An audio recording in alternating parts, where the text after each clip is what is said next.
I'm your host, Emily, and you're listening to Beyond a Bedtime Story, a parent's guide to children's reading.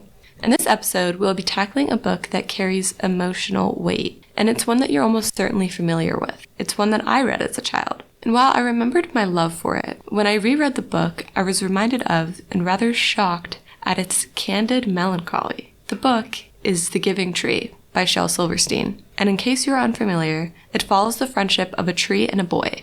But as the boy grows older, he becomes absent and only visits the tree to request things from her, such as apples and branches and her trunk, until, by the end, the tree is reduced to just a stump on which the boy finally sits. Now this ending, it is quite heavy and quite sad. We get this image of the tree being just a stump, and the boy, who is still called a boy, although he is very old in age and can only sit on the tree's stump. All his life, this tree, she has given up everything, but is still happy if it means that the boy is happy and she can be there for the boy.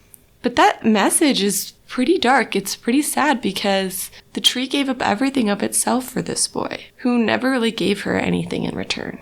In regards to this kind of depressing ending, Mr. Silverstein, in an interview he did in 1978 for the New York Times, he said that happy endings, magic solutions in children's books, create an alienation in the child who reads them. The child asks why I don't have this happiness thing you're telling me about, and comes to think when his joy stops that he has failed, and it won't come back. So with this quote, Silverstein is really acknowledging that yes, his books include sad endings because they're more like real life, and a child, in a sense, should be prepared to deal with the reality of that things aren't perfect and they don't have these fairy tale solutions. Because by handing a child a story and surrounding them with stories all of their life that are only happy, they're going to be devastated when they grow up and the real world doesn't match that image. But by giving children this sadness and this reality in small doses, it will prepare them. And it may be sad, but acknowledging that sadness, at least they'll have the tools, and you can teach them as a parent, and I'll get into this in the second segment when we look at prompts to use. As a parent, you can prepare them to deal with the sadness, which will help them in the long run. But this also broaches the idea that certain children can handle different levels of sadness. This reminds me of a conversation I had with a friend not too long ago, a couple weeks ago. And we're talking about our childhood. And as a child, I loved sad endings. I liked reading sad books, and I liked watching the news, although it was sad, because, I don't know, it made me feel something, and I felt like I was learning something, and I felt like sadness was a part of life, and it was something that I didn't mind confronting. I was literally obsessed with the news to the point where every Friday, when Tom Yamas was on ABC News for David Muir, I would get so excited that I would get to see Tom Yamas, and I would get to see the news. I didn't mind the sad stories, but that's related to who I was as a child, and that I loved writing, and I still love writing and reading. So it's a characteristic of me, whereas my friend, we were joking about this, his parents wouldn't even let him watch the news because it made him too sad, because he would get too upset about it.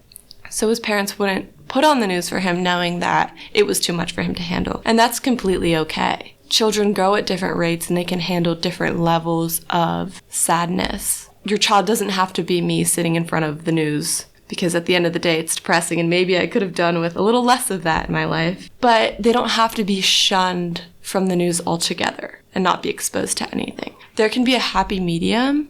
It's a matter of, as a parent, you know your child and you know how much they can handle. But just that story got me thinking that children are different, and they're not going to be able to handle the same amount of sadness as each other, and this reality that they need to be prepared to face. But books such as The Giving Tree, they give a platform to approach said sadness and expose your children to these heavy themes, but within a controlled and safe environment, because they're reading this book with you as a parent. They feel safe doing so. And with the appropriate follow-up prompts and conversations, you can ensure that your child is getting the most value out of the story and kind of learning from the wrongness of the relationship in the book and how the tree gave too much and didn't receive anything back. And they can learn that that's a dangerous relationship to be in and not a healthy one to be in, but frame it in a sense of your child will know that is wrong and can learn from said mistakes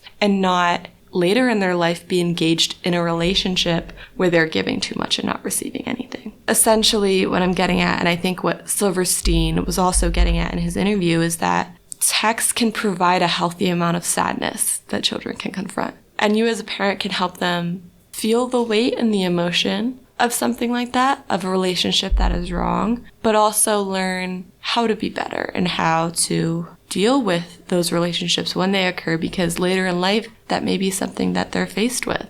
But in my research for this book, after I had analyzed it and I wanted to see the commentary surrounding the giving tree, because it's called the giving tree, and yet the tree is almost giving too much. It's not a good giving necessarily.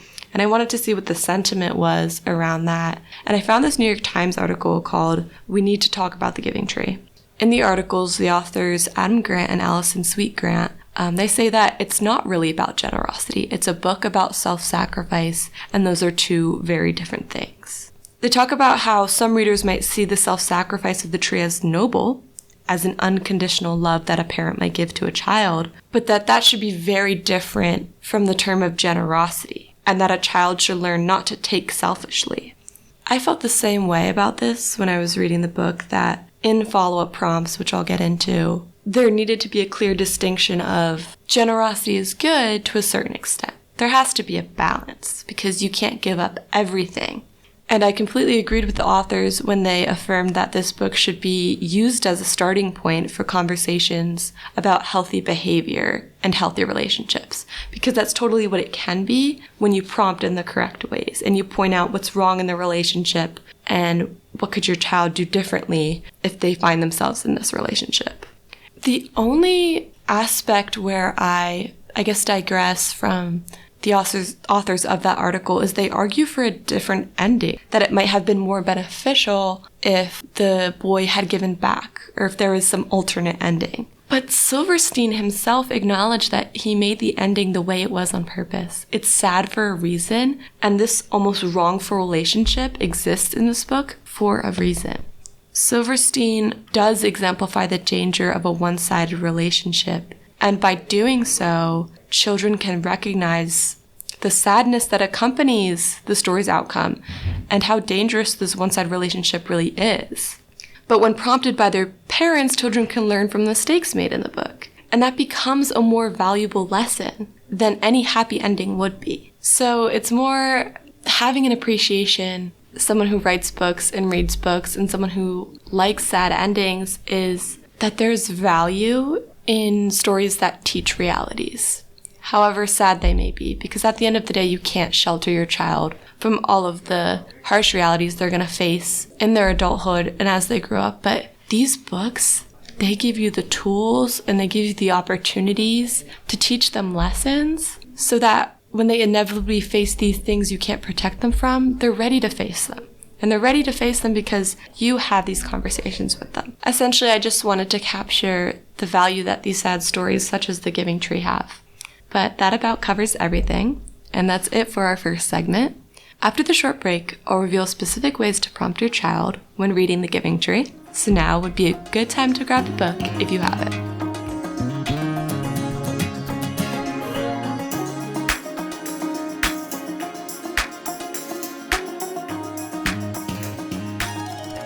All right, I'm back and ready to dive into these reading strategies. If you have the book, definitely feel free to follow along as I refer to specific page numbers. I had to number my own copy, so yours might not have page numbers, but my reference of them should give you a general idea of where the ideas I'm referencing are coming from. But with that said, let's get into it.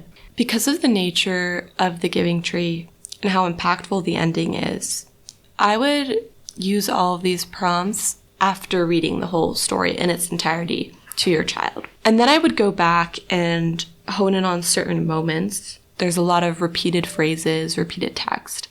From these certain moments, establishing what giving looks like, what selfishness looks like. Those are the themes that really these prompts are going to hone in on. So a moment that you can go back to is on page 45 and 46 with the text, "And the tree was happy, but not really." So ask your child, why is the tree not happy? What is the tree missing? You can reference the image on the page. The tree is quite literally missing its trunk. because it was taken by the boy. So you can emphasize, well, the tree is missing its trunk and its branches. So the tree is incomplete. The tree is missing what makes it a tree. You could ask a child, does the tree even look like a tree anymore? Doesn't have its branches, it's just a stump. Maybe has the tree given up too much? Doesn't even look like itself anymore. Prompting your child and pushing them in the direction that the tree has given up too much and it's not whole, it's not complete.